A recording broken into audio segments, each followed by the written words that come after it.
O Livro dos Espíritos, Allan Kardec, capítulo 7º, livro 2, a retorno à vida corporal, influência do organismo. Na pergunta 367, o espírito, ao unir-se ao corpo, identifica-se com a matéria? A matéria é apenas o envoltório do espírito, como a roupa é o envoltório do corpo.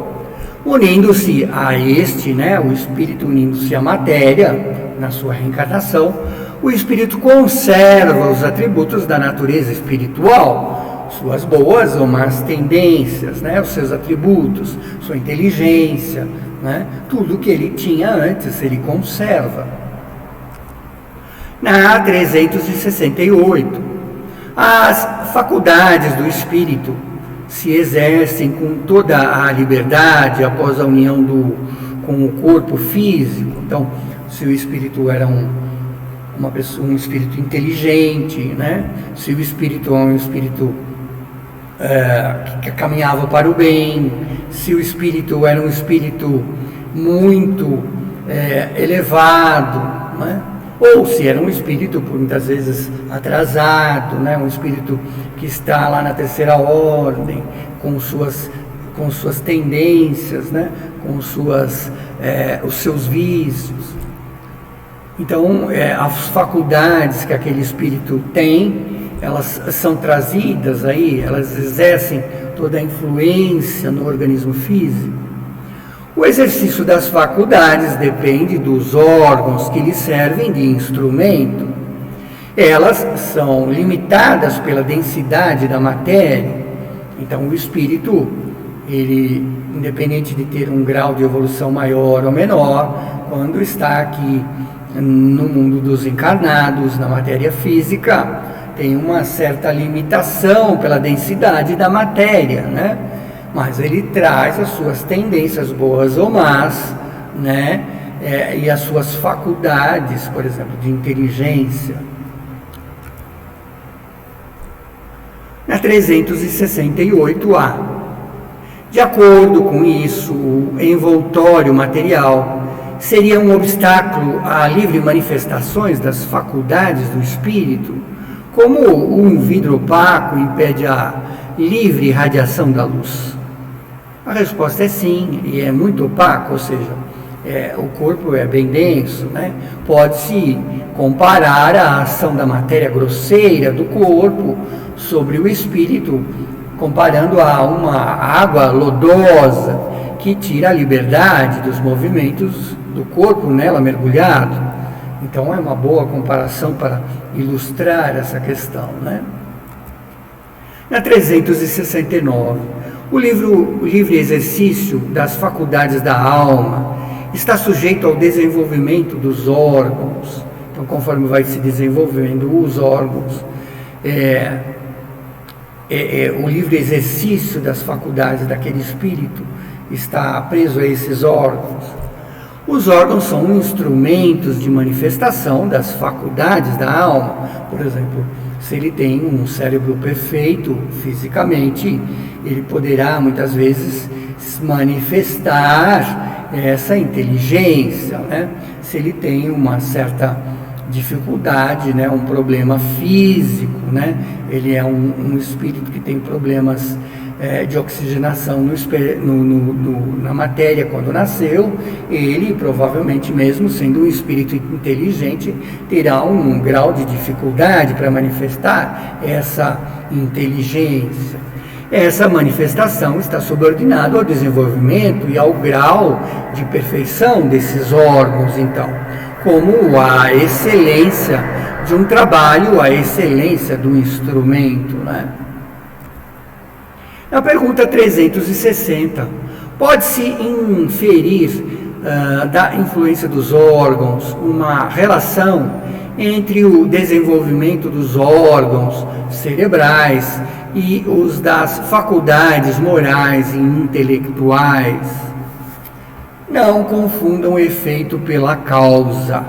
O espírito tem sempre as faculdades que lhe são próprias. Então, o espírito pode ser muito inteligente, muito desenvolvido intelectualmente, Ora, não são os órgãos que lhes dão as faculdades, mas estas que estimulam o desenvolvimento dos órgãos. Então ele pode aqui na Terra ter um grau de dificuldade. Vamos supor que é um espírito aqui na Terra muito inteligente, infelizmente não aguentou a pressão e cometeu suicídio dando um tiro no seu cérebro, na sua cabeça. Numa próxima encarnação, muitas vezes, ele nasce com um problema, né?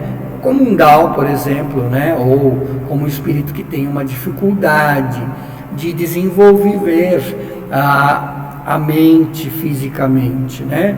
E isso, obviamente, é como prova e uma expiação para aquele espírito numa próxima reencarnação. Então, esse órgão está atrelado, muitas vezes, a uma certa dificuldade.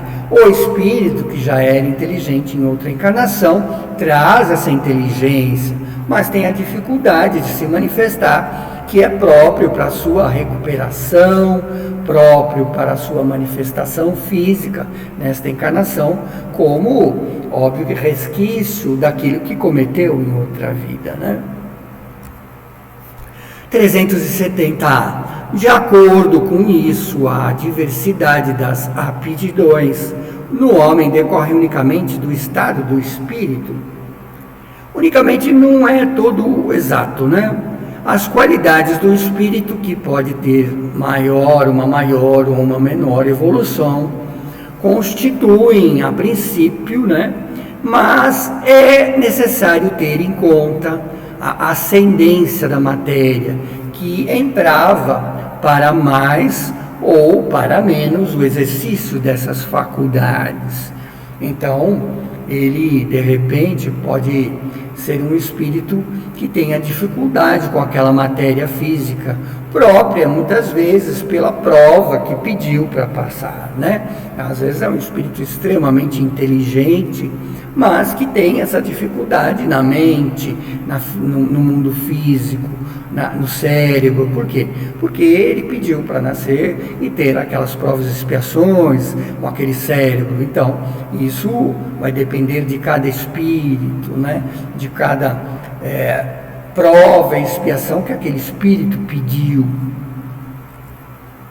O espírito, ao encarnar-se, traz certas predisposições, e se admitirmos para cada uma um órgão correspondente no cérebro, o desenvolvimento desses órgãos será um efeito e não uma causa.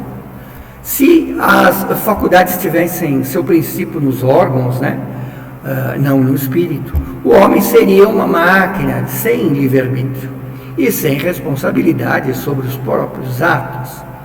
Seria admitir que os maiores gênios, sábios, poetas, né, artistas, não são gênios, senão porque o acaso lhes deu, né, órgãos especiais naquela reencarnação. De onde se conclui que, sem esses órgãos, não teriam sido gênios, e que o último tolo teria podido ser um Newton, um Virgílio, um Rafael, né, se lhes fossem providos certos órgãos. Suposição mais absurda ainda quando se aplica às qualidades morais, né? Assim, nesse sistema, São Vicente de Paulo, dotado pela natureza de tal ou qual órgão, poderia ter sido um malfeitor, e seria preciso a um malfeitor apenas um órgão para ser um São Vicente de Paulo, né? Então, quer dizer, ele não seria São Vicente de Paulo, simplesmente um órgão faria com que ele fosse um mal, né? E não o bem, como ele proveu o bem, né? Admite-se, ao contrário, que os órgãos especiais, se é que se existem, são consequentes e se desenvolvem pelo exercício das faculdades, como os músculos pelo movimento e nada terá de irracional. Então os músculos se exercitam e se avolumam, né? Tomemos uma comparação trivial.